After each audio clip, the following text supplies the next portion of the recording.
Yelo wito ngimane ka mwandu makwan ne poko yangi bendo lal bang' jo maundu monjo kar ohala moro mani Jua Kali e boma ma Kisumu.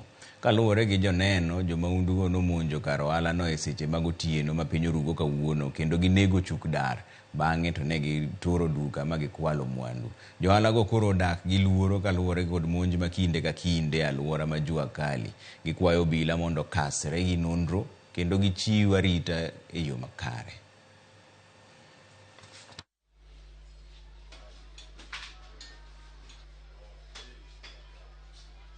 Wawito mzee chalo ja higni 50 gi wiye kanyo 60 ma ondike gi kambi ma iluongo ni Urban Securities en manyocho rito nwa kae. Bepok otieko kod dwe achiel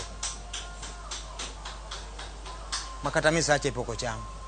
Koro kwa chiew kawuono to ayudo ka jogi ogoye mobete mochodo wiye mowite piny kanyo.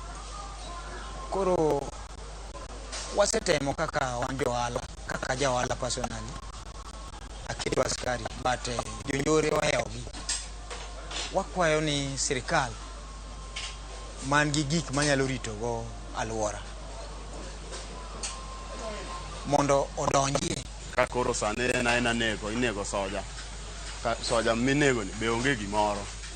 En tij rito gigi. Wan be wakwayo mana sirikandwa ne masani wan gone Ruto. Wagombo Nyanza koni wasayudo kinege ji moingo.